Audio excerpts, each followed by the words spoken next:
Hi there, I'm Matt Hazledine from Lymphoedema United. I am delighted to be joined by Jon Rapp, who is another man with lymphedema. And it's often said that us men don't talk about our health conditions and lymphedema. Well, today we're going to put another male voice into this community. And I'm delighted that Jon's got the time to join us because, Jon, you're a very busy man. Yeah, thank you. Now, Jon, I suppose the best place to start is for you to tell us a bit about yourself. Thank you. Yeah, thanks. Thanks, Matt. So I am a 49-year-old man, 50 next year, so big celebration starting to be planned.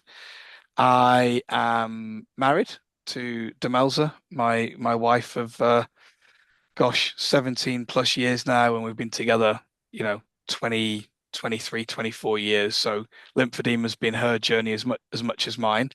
We have two boys, 13 and 10, so they keep us busy.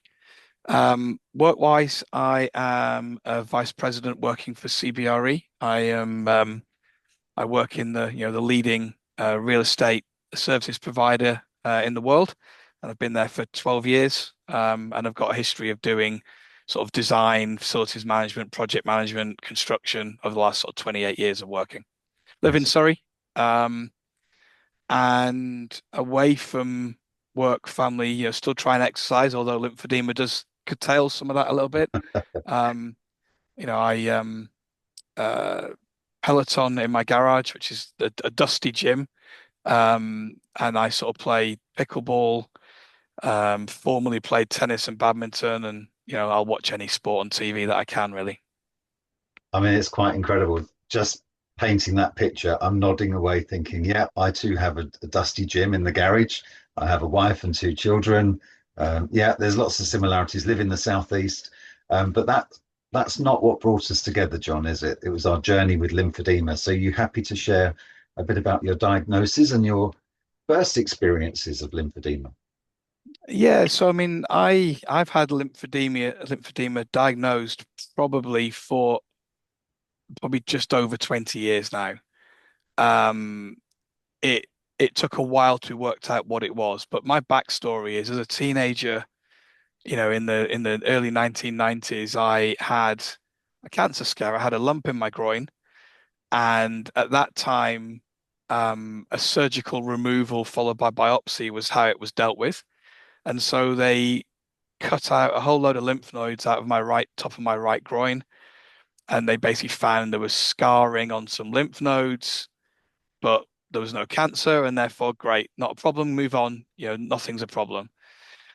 And then, over a decade later in the early 2000s, I was working, I was going to gym after work, and I'd start getting a bit of a puffy shin, and put your finger in, and you'd have a bit of an indent in your shin and go, this is not right, but it's not a big problem. And you'd go to bed and you'd wake up the next morning, it's all gone away again. And, what is it anyway? And over a couple of years, that got worse to the extent, all your lower calf was getting bigger.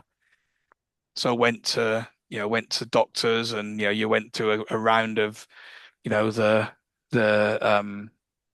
the clinics of, is it vascular? No. Is it this? No. Is it that? No. And you're going round in circles. And eventually I bumped into a consultant called Professor Mortimer, who I met at the Parkside Clinic in Wimbledon, who thought he knew what was going on.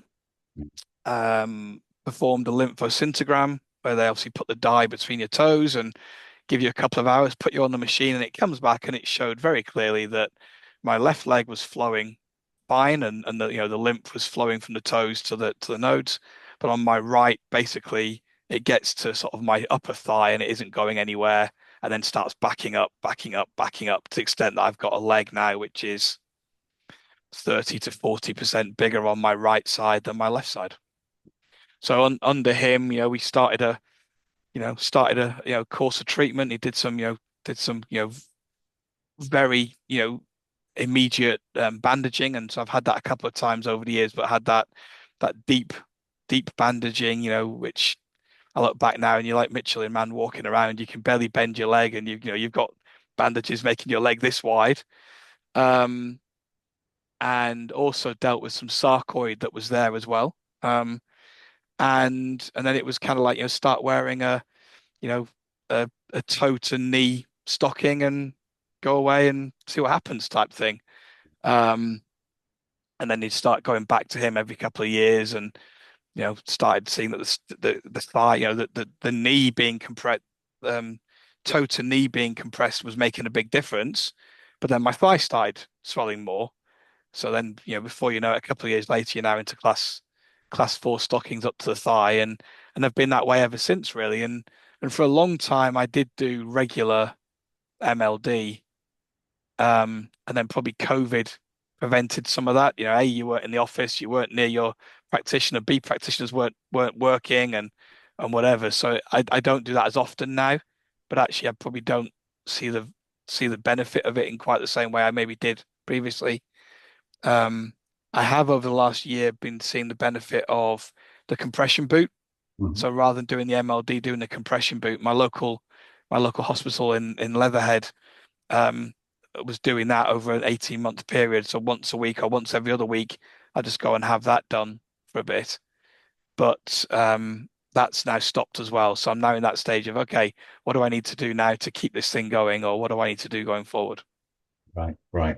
I mean, as I said at the beginning, the two stories, yours and mine, are incredibly similar, right from the point of this lump in my groin on the left side that was operated on. And two things, John, you'd think, although we understand, the NHS perhaps isn't the best at joined up thinking, but if you've had lymph nodes removed from your groin, there is a likelihood at some point that that breakage in the system is going to cause lymphedema. But I think the message that we both can send out from this is if you've had lymph nodes removed, there's a high chance you're going to get lymphedema. So if you start to see Yeah. puffiness in your ankles in particular, that's the time to take action. And I think from listening to you, we're both guilty of perhaps not taking immediate action when we started to see puffy ankles. I left it about a year before I started to find it was a concern and then took it to the GP, etc. But yeah, Yeah, and I think on my side, Matt, there's probably two things. One is it probably wasn't as obvious an issue because when I was at university, um, so what, 95, 96-ish, I had quite a bad ankle injury. I dislocated my ankle playing football. And so right. my ankle was swollen from that anyway. So then there's always been this. So I now have I have no ankle anymore. I've got swelling from the damage there. Plus then if you add in the lymphedema now, it basically goes all the way down without any kind of nipping in at an ankle. Yeah, and it's often an injury or an infection that triggers the lymphedema. I absolutely understand I think that. the frustrating thing now is that obviously if you had that lump in your groin now, it would be a needle biopsy. Mm. And then they wouldn't have ripped them out, and therefore maybe your lymph nodes would still be working, but that's just life. Unfortunately, you can't change that stuff. It's just timing, isn't it? And of course, lymphedema is not without its challenges. And interesting that at the time you mentioned your wife had walked the walk alongside you during your lymphedema period, as had mine. What did you think your main challenges were that you faced over the years when living with lymphedema? And I think the first stage was that kind of not knowing what it is and just going round the circles of different consultants. Actually, it was my wife that found Professor Mortimer. Someone had said, "Oh, it may be lymphedema." This word was thrown out without any kind of follow-up or appointment. So we, through my private medical, found a consultant and we went to go and see him. And so I very much, thank her for the badgering to get me to that stage. I think we all need that. For me, the biggest challenges I now have are probably threefold. So one is the mobility itself, right? So my leg is not great. You know, Being asked to run isn't much fun anymore. So I can do other exercise, but running, or going for a long run is definitely not something that I would prefer to do. The joys of wearing compression stockings, those who wear them, they're not the easiest things to wear. So, whether it's the knuckles and the fingers being because when you're pulling them up, although I now wear gloves a lot of the time. It's the back of the knee and that tension you get when they're just pinching, or it's the my toenails. My toenails are a travesty from where the pressure on the toes is just pulling them in different directions and that. and then also the top of the stocking, whether it's rolled down a bit, it can pinch. I mean, you wear one, they can pinch and trap, and if you're in the middle of a multi-hour meeting and you're sitting there with this thing, you're trying to, wiggle yourself in your chair, try to kind of release that bit of pressure. Yes. Um, Particularly if it's hot as well. I mean, the summer months can be unpleasant. You have that irritation, or you can get like heat rashes under a stocking because they are thick. Mm. Um, I've also had a number of bouts of cellulitis. I know that's how your case started. For me, it wasn't how it started, but I've gone through stages of having no issues to at one point probably having 3 bouts a year. Oh. With the shivers and the kind of I don't feel right and all that stuff. To the extent I now have antibiotics on basically on standby in my home. And if I start feeling like it's coming on, I'd start taking them, even if it's not turning into anything. And generally within a couple of days, you've either beaten it before it comes or not.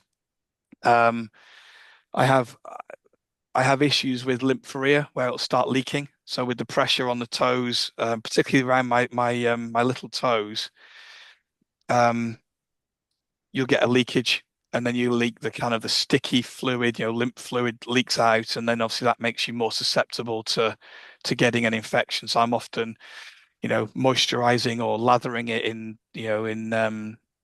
uh, Savalon or antibacterial stuff to stop that happening. I've just come off a year-long um, low dose antibiotic treatment. Basically, it was a twice a day for a year taking antibiotics to try and see if they could kind of, I guess, smash the underlying um, infection rather than it kind of flares up regularly.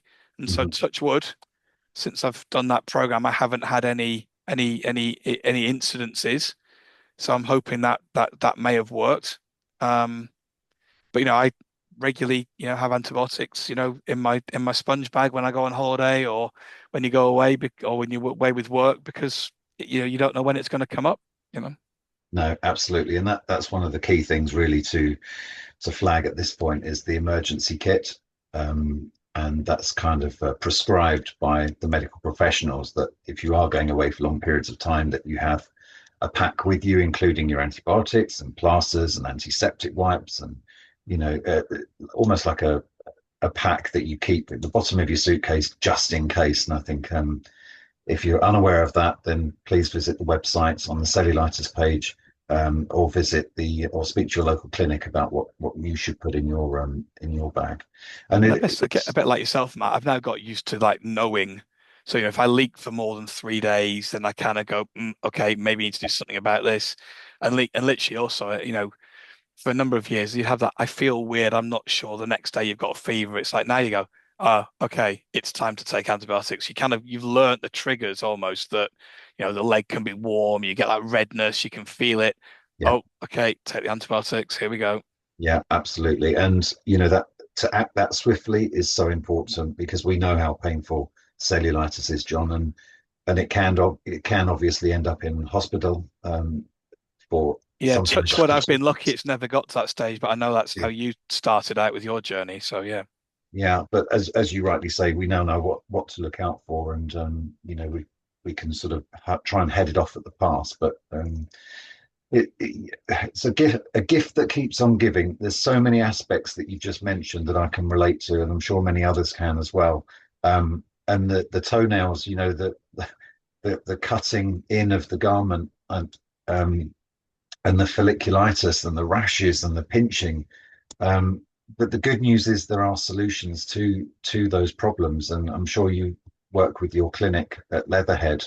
We'll come on to garments a little later on, but I've got a couple of suggestions I might share with the share screen a bit later on, if that's okay.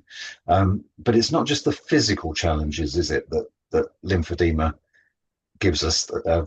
It's the impact on our mental well-being, our mental health, which historically us fellas would never talk about. It wouldn't be cool. It's the sort of showing weakness to talk about your feelings and your emotions.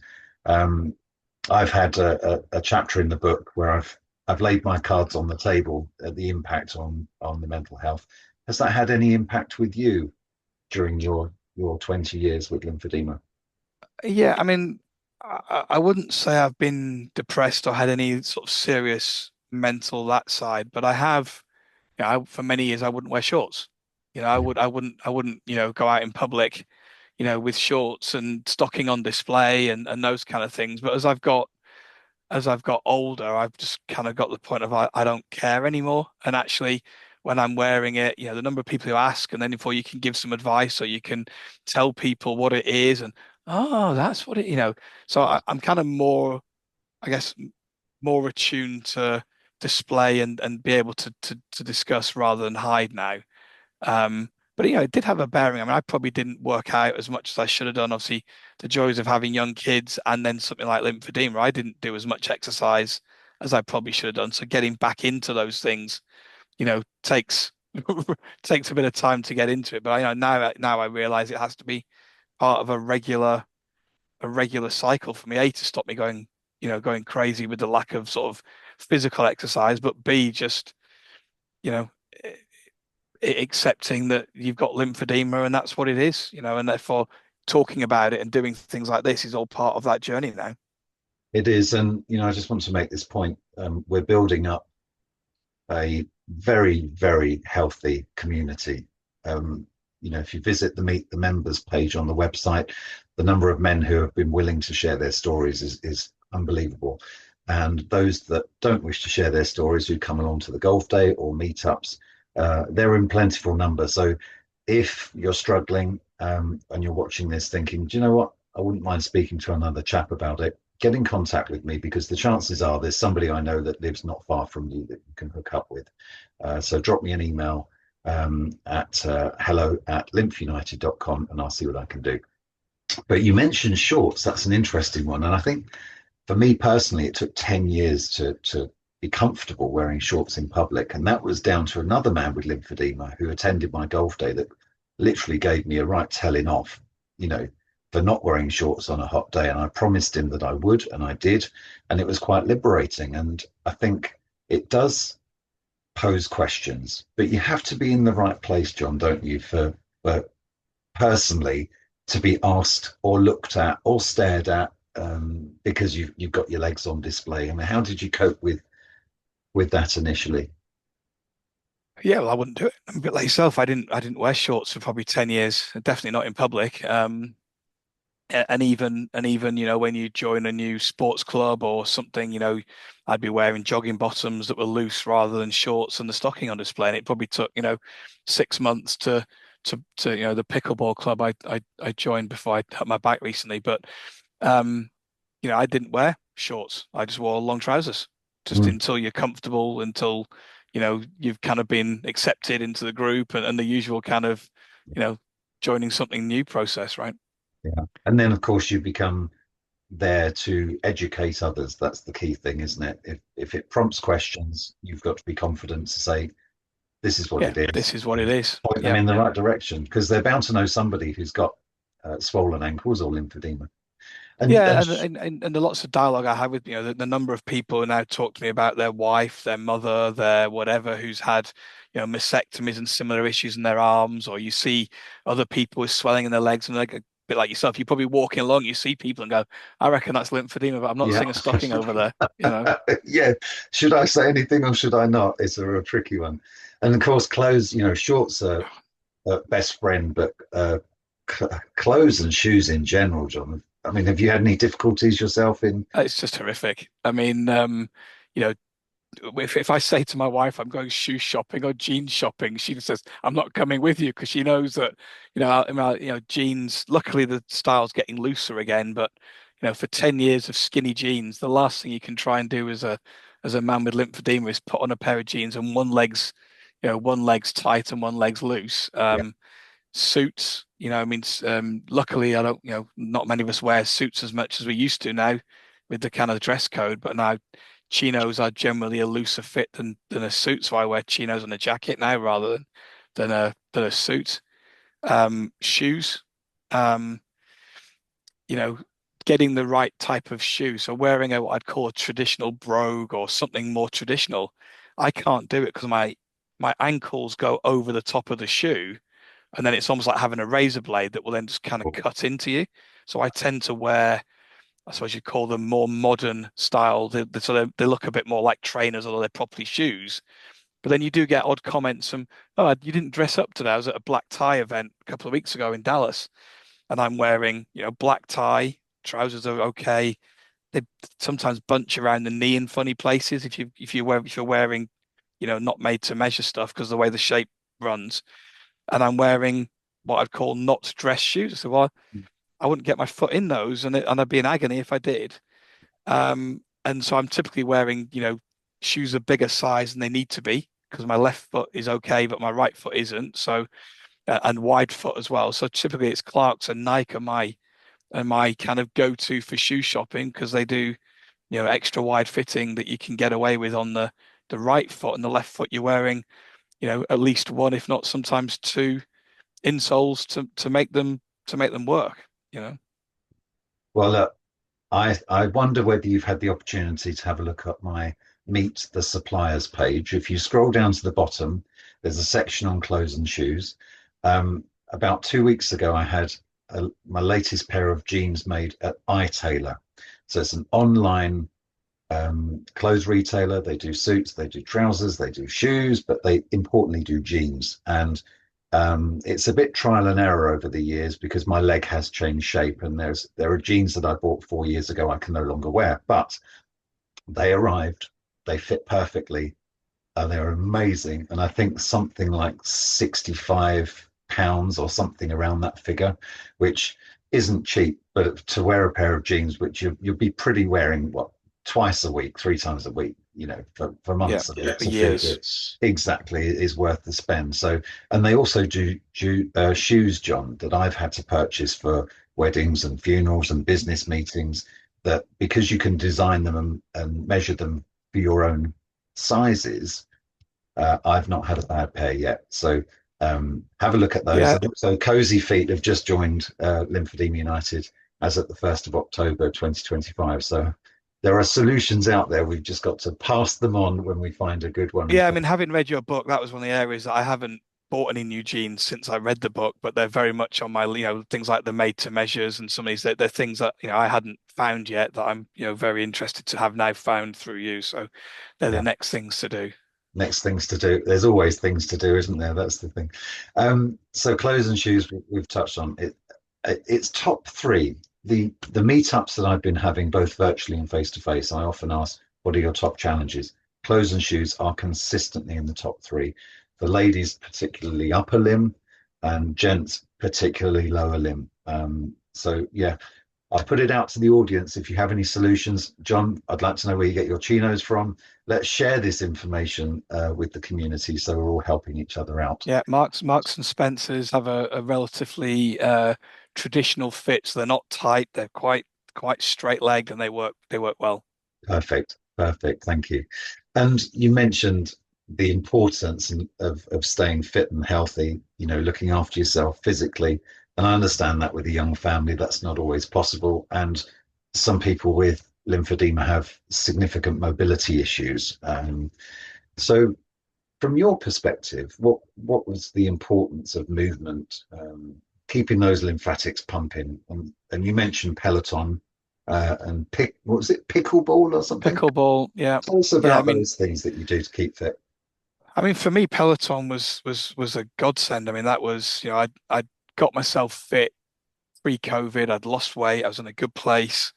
And going to the gym at a weekend, going to a David Lloyd or something and working out, and the exercise bikes were always a big part of that because again, the running machine was less so, but the exercise bike, that movement feels like it kind of helps. And so when COVID came, I bought myself an exercise bike that's been in the garage ever since. And so, that thing is used, you know, probably now that we're now back into sort of this hybrid world we're in, it's probably used 3 to 4 times a week, Oh, for sort of 45 to an hour. So I was on it on Saturday. I'll be on it tonight. And that is just how I do my sort of base keep fit. And then I'd been playing pickleball for about a year probably, which is a sport, one of the sort of fastest growing sports at the moment. Pickle and paddle are kind of similar. Paddle's obviously in the glass court with with the wooden rackets, and Pickle's got the square rackets with the plastic ball with the holes in that's played on a badminton court or a specialist court, and that again is a good sport that I've found it's not as much movement as a tennis, so therefore it's not got the same amount of running, but you still have a good exercise, good rally, and you do that for 2 hours and you're knocking out 800, 1,000 calories, which is good, and you're knackered and you're good. I unfortunately slipped a disc in my back in February, which means I haven't risked going back to racket sports just yet, but I'm currently doing Pilates now for the first time in my life, which is trying to help get the back strength and to kind of get back into some of these other things now. Yeah. And of course, the benefit of Pilates is the lycra stretches. Well, allegedly, I haven't got to that stage yet. It's shorts or jogging bottoms, right? Um, and then obviously walking, so the days that I am in the office, it's walking to and from the station, it's walking to and from the office, and using those as my off days. I can still walk 5, 6, 7K on those days, and again, I think that's probably the difference now. Is we did a lot more walking during COVID. You'd go out during the day and do a walk, and I'll still try and do that if I can, but it's just not as easy anymore. Things have got busier again, and the world's kind of crazy again. But Is. But whatever it is, however large or small the fitness activity is, as long as we do something, and I know there are people who are not as active, but even doing heel raises at the kettle, while they're waiting for the kettle to boil, doing some stretches, doing some walking, it all helps, doesn't it? It all helps. And what it other does. self-management techniques do you use, John? I'm standing up regularly, so I mean, I use an iWatch, and I have the little buzzing going off if I've not stood up for the hour. So I really do try and make sure that I'm up and down out of my desk chair, else I could quite easily spend a couple of hours in it if I'm working without even knowing. And working for an international business, you can be on calls quite late as well, so you can quite easily have spent a whole day in front of a screen and not got around. Yeah. The sitting at the desk thing that we touched on earlier, and it's something that we're probably both very guilty of. I just want to quickly screen share, if I may, and I can do that. There we go. Right, the two pictures. So this does the back of my knee after wearing a class 4S, and as you can see, because I was sitting down and being stuck at the desk, there was lots of welting, and I don't know if you Hmm. can see the rash around that. Through talking with my therapist, and I don't know how well this picture's coming out, but you can see this knee functional zone that sits in a 4S made to measure garment from Jobs. Now, many of the companies are offering this option now, but it's a softer fabric that means that it's super comfortable around the knee and the knee pit. And I dare say they do it for the elbows as well. Are you aware of this, John? I was aware from your book, but I've not got to that stage yet. I've only recently got to the elasticated around the top of the thigh, so it's one of those things to definitely next time I'm with my practitioner to have a chat around, and a lot of this stuff's trial and error, right? It's a bit like it's like the toe socks. I just cannot get on with them. I've tried, and my practitioner will keep getting me them, and I just find them constricting, and just not. I just don't enjoy them. So I've kind of avoided that and accept it's just part of my decision making, right? Yeah, I understand. So I'm very grateful to you, as I'm sure many people watching are, for you sharing your experiences with lymphedema. And typically, we are guilty, us men, of not talking much about our health, which can often lead to isolation and sometimes self-neglect. And I speak to a number of men who've just kind of let themselves go, given into it, and then regretted it many, many years later, because it's something that you can't really easily turn back the clock. What would you say to any men watching this interview to give them hope and inspiration that they can live well with lymphedema? Yeah, look, I mean, it doesn't affect the rest of my life, and you just need to, I kind of get on with it is my phrase. Just carry on. Make sure I'm not causing any more issues. Like I say, dealing with the infections and those things, because they're the things that will kill you. Lymphedema is not going to kill me, but if I don't deal with the cellulitis, or getting an insect bite, or God knows what, they're the things that could cause much more serious incidents, right? Yeah. Yeah. And is there a single tip that that you would share for the wider community, men, children, teenagers, ladies with lymphedema, something that is almost ingrained into you every day that you must do to look after yourself with lymphedema? Ooh, I mean, for me, it's just getting the stocking on as quickly as possible. I mean, the days that, it's shower, dressed, and go. The days when you have like a lazy day and you've spent, I don't know, a lazy morning, you're still in your dressing gown, and then putting on a stocking when you've already started swelling is a lot harder than putting it on when you put it on first thing. I also wear house shoes. So I've got, my, just a pair of the Skechers things that I wear in the house because again, if I'm in the house all day without shoes, the feet will swell more. Mm. So just by having a shoe on just constrains the swelling and therefore doesn't get as bad. So that's something I've been doing for probably about a year or so now, just wearing a pair of shoes that never leave the house, but they're just always on when I'm in the house rather than, because I've got very little probably a bit like your foot. I've got very little archway now in my right foot, so therefore, anything that kind of keeps the foot a little bit more shape is of benefit. Yeah, absolutely. And the additional advantage of wearing shoes in the house or even in the office, even if they're sort of comfy shoes that you keep under the desk, is God forbid if we tread on a drawing pin or a piece of glass or we stub our toe that causes bleeding, you're susceptible therefore to infection, cellulitis, and that's, as we know, a whole different ball game. So the protection that a shoe gives your skin and your foot is as important as just holding everything together. So that's a really, really good tip. Thank you, Jon.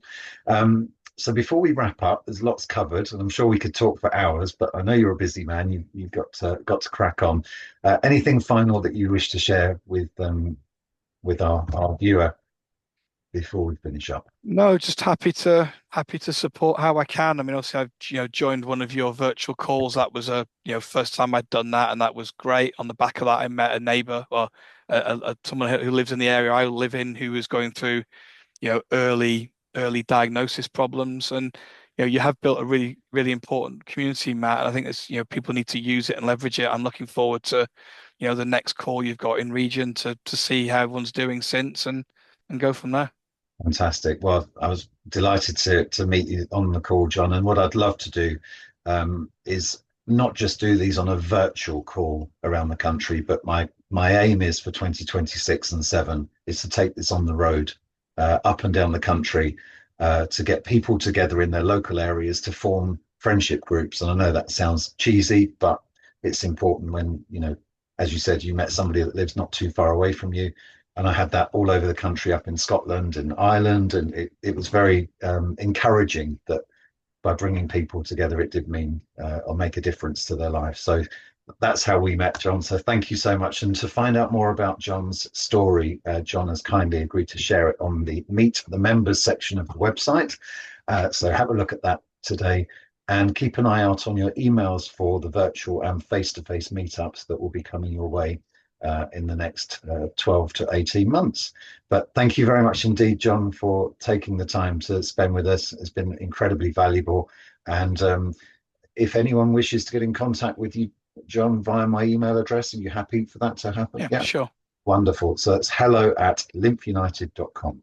Thank you very much, and see you on the next episode of Lymphedema. You are not alone. It's as simple as that. Take care.